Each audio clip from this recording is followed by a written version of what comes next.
si t'es là, c'est surtout pour parler jeux vidéo. Dans un instant, tu reviendras sur la sortie de Pokémon que t'as pu tester et vu ta tête, ça n'a pas l'air énorme. Non, magnifique. Il est magnifiquement nul. Oh, je l'ai reçu en cadeau de Chloé. Hein. Ouais, je sais, je te comprends. Donc j'ai hâte de le tester. Merci d'avoir tué mon cadeau, quoi. Mais là d'abord, on va parler de la BMW. i4 M50 que tu as eu la chance de tester, puisqu'on le rappelle aussi, tu fais régulièrement des tests de voiture. On peut retrouver aussi tes tests sur ton site internet Les Payeurs du Dimanche. Alors cette BM là, i4 M50, dis-nous tout sur ce bolide, quoi. Écoute, elle est incroyable parce que déjà de 1, elle est 100% électrique, donc c'est la version électrique de la M4, donc modèle exceptionnel, la berline qui tape le 0 à 100 en 3,9 secondes. On est sur un modèle à presque quand même 90 000 €, donc ça a quand même un certain prix. Mais ce qui est assez sympathique finalement, c'est d'avoir accès à toute cette technologie de BMW, l'intérieur, l'interface, et aussi quand on se met en mode sport, de pouvoir un petit peu découvrir tout léger, parce que tu vois, tu as un compteur qui t'indique vraiment la force centrifuge, gauche, droite et devant, derrière. Donc du coup, tu peux vraiment ressortir la puissance de la voiture. On est sur une propulsion et tout, donc tu sens vraiment la route. C'est vraiment le plaisir de conduire. À qui s'adresse vraiment cette voiture? Aux amateurs de sensations fortes, visiblement, déjà, de gros moteurs. Ouais, déjà d'une part, mais aussi, je pense que ça peut aussi s'adresser aux personnes qui sont cadres dans les entreprises ou quoi, qui sont beaucoup dans les bureaux. Je pense que ça pourrait leur plaire aussi, parce que forcément les voitures électriques, on parle aussi de flotte. Donc généralement c'est des voitures qui pourraient plaire à pas mal d'entreprises aussi, l'air de rien. T'as pu expérimenter la batterie? On est sur quoi? On est sur un gros délire ou pas? Alors la batterie, tout va dépendre évidemment du mode de conduite que tu as. Hein. T'as l'éco-sport, t'as l'éco-confort, le confort tout court qui est le mode simple, et puis t'as le mode sport.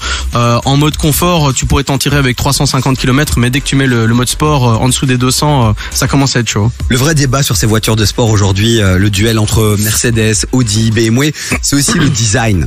Exact. BMW est très critiqué ces derniers temps par rapport à leur design. Ouais, notamment la calandre. Ouais, sur ce modèle-ci, est-ce qu'on est sur un renouveau, on est sur un flop? Je pense que la plupart, en fait, ça va être très scindé. Ça va être ou bien tout le monde va être ravi, ou bien tout le monde va être complètement contre.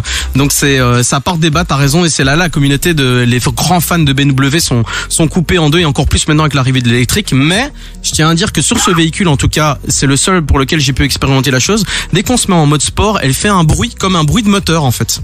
Ok, bah voilà, pour la première analyse de notre ami Jace, une note sur 10 pour cette voiture, si tu devais en donner. Je lui mettrais un 8. Moi, c'est une voiture que j'attendais depuis des mois pour la tester. Ok. Attends, pourquoi 8? Moi, je veux savoir, c'est quoi les 2 points que tu te dirais? Les 2 points, un des 2 points, c'est l'autonomie, d'une part, et un autre point, c'est que malgré le fait qu'il y a beaucoup de technologie, il y en a un petit peu moins par rapport à un autre modèle que j'avais pu tester, mais qui est un modèle SUV beaucoup plus gros. C'est la BMW iX. Je trouve ça un peu dommage parce qu'on est sur les mêmes, on est à peu près sur les mêmes technologies, c'est les mêmes années de construction plus ou moins, et finalement, on met moins de technologie sur la voiture berline sportive que sur la iX, qui elle se veut un peu plus familiale, un peu plus grand public. Et ben voilà, c'était l'analyse de la BMW i4 M50 par Jace. Le test complet que vous pourrez retrouver très prochainement sur le site Les Payeurs du Dimanche. Et sur mon Insta aussi, les stories et tout ça. Voilà, Célestri _jeu. Allez le suivre. Dans un instant, tu vas nous parler de Pokémon. Voilà, puisqu'il est sorti il y a quelques jours, et c'est vrai que ça fait un bad buzz, mais énorme. Moi qui suis un grand amateur, c'est vrai que ça m'a refroidi. Maintenant, Chloé m'a offert le jeu, donc maintenant je vais le tester, je vais jouer, mais voilà, j'ai hâte d'avoir ton analyse dans un instant. L'Espagne qui gagne 2-0, petit point Coupe du Monde, ma Chloé. Je suis ravie toujours. 30e minute. L'Espagne qui joue contre le Costa Rica, je pense. J'essaie de reconnaître le drapeau, mais je pense que c'est le Costa Rica. Et là on est sur un penalty. Aïe, ça va être 3-0 évidemment. Ouais, 3-0. Voilà, 3-0 pour l'Espagne. Viva Espagne! J'espère que la Belgique fera la même chose ce soir contre le Canada. On vous le rappelle, c'est à 20h. Belgique, Canada, bougez pas. On revient juste après ça, et le son de Ben 2Z et Fresh, le retour, Kobe featuring Shy.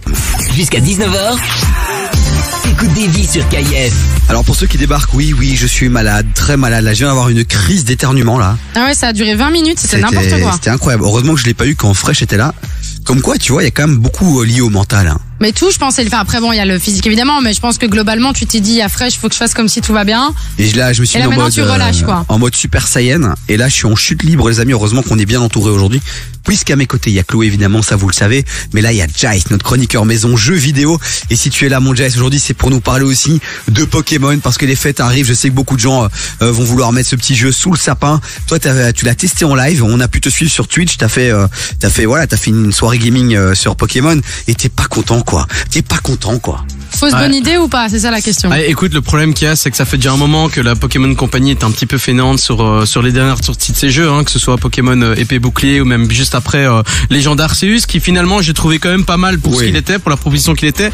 Malgré ça, on reste sur un jeu qui est techniquement complètement dépassé.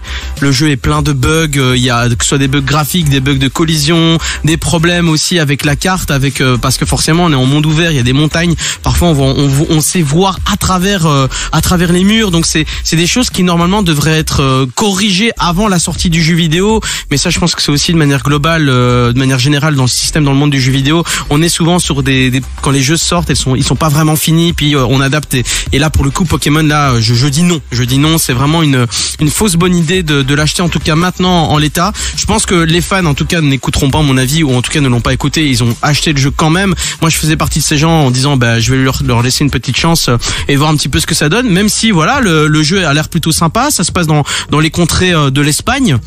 Il y a de nouveaux Pokémon, 150 nouveaux Pokémon qui sont là. On est sur un monde ouvert, il y a de nouvelles propositions, etc.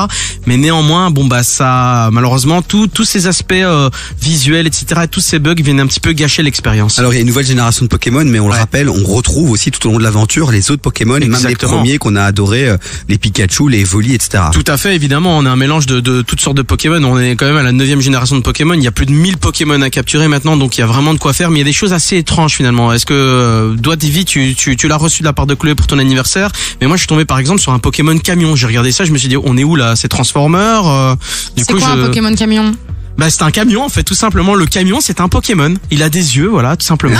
C'est en mode mais je comprends pas. Ça devient n'importe quoi. Oui, ça devient un peu n'importe quoi le chara design, mais de manière générale aussi, il faut savoir que le producteur de Pokémon, Junichi Masuda, le grand Masuda qui lui avait développé tous les jeux, est parti très récemment de The Pokémon Company de chez Game Freak.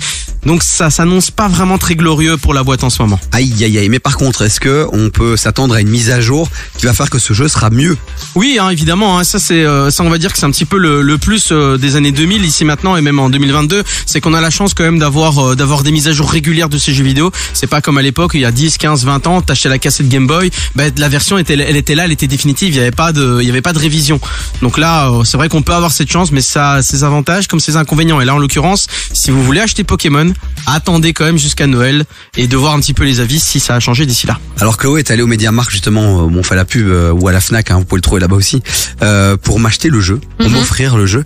Et alors elle avait face à elle 2 exemplaires. Écarlate ou violet. Voilà. Comment est-ce qu'on fait pour choisir finalement l'un ou l'autre? On est une maman, on est papa, on a envie de faire plaisir, on choisit en fonction de quoi? En vérité, c'est le même jeu, on est d'accord. Je crois que la maman, elle va aller au pif, et si elle a 2 enfants, genre 2 frères, et ça c'était ma chance aussi, c'est que moi et mon frère, on jouait tous les deux à Pokémon, on avait chacun une version différente. Il y a toujours eu 2 versions. Ouais, il y a toujours eu 2 versions. Il y a après une 3e qui sort 1 ou 2 ans après, qui est une version, on va dire, un peu retravaillée, améliorée, qui apporte un peu plus de gameplay, un peu plus de nouveauté par rapport aux 2 autres versions, par exemple. Mais oui, ça a toujours été par binôme, bleu, rouge, rubis, saphir, etc., noir, blanc, et ce qui s'ensuit, et écarlate et violet. Mais ce qui change véritablement, c'est le Pokémon légendaire qui est sur la devanture de la jaquette, et aussi les Pokémon que tu peux capturer, puisque le principe aussi, c'est de les capturer tous, mais aussi de les échanger. Ok, donc c'est le même jeu, c'est juste qu'il y a des Pokémon qui sont différents. Exactement. Mais la couverture, moi j'avais pu lire, parce que j'ai quand même été un peu sur les sites pour essayer de comprendre, qu'il y avait que l'un en fait faisait plus référence au passé et que l'autre était un peu plus dans le futur. Est-ce que c'est vrai ou pas? Moi, c'est ce que j'avais lu, que c'était aussi ce qui différenciait l'un et l'autre. J'ai pas vraiment vu ça. Après, je sais que j'ai joué un peu au jeu, mais j'ai pas encore dépassé les 20 heures, donc peut-être que je pourrais voir cette similitude. Je sais qu'il y a 2-3 trucs qui changent. La couleur des vêtements, par exemple, le nom de l'académie. Chez Violet, c'est l'académie Raisin. Chez Écarlate, c'est l'académie Orange. Ok, on est sur le même jeu, aussi, quoi. voilà. Mais c'est le même jeu, sensiblement, c'est le même jeu, évidemment. Ok, ça. Donc si vous êtes parents, évitez d'acheter les 2, ça sert pas à grand chose. Donc voilà. Bon, on a fait le petit point Pokémon, donc on est un peu déçus parce que c'était la grosse sortie qui était attendue ces derniers jours, et c'était un semi-flop. Moi je vais le tester ce week-end certainement, Maclo qui me l'a offert. Il y a peut-être moyen de se faire rembourser après si tu veux. Non, de toute façon c'est un jeu qu'il faut avoir quand t'es fan, donc je vais le tester. Mais il faut lui donner sa chance, Davy, il faut quand même lui donner sa chance, on verra avec les prochaines mises à jour, mais en tout cas là en l'état, si vous l'achetez, si vous n'êtes pas vraiment fan ou que vous êtes curieux, n'achetez pas. Ok, ben voilà, merci mon Jay.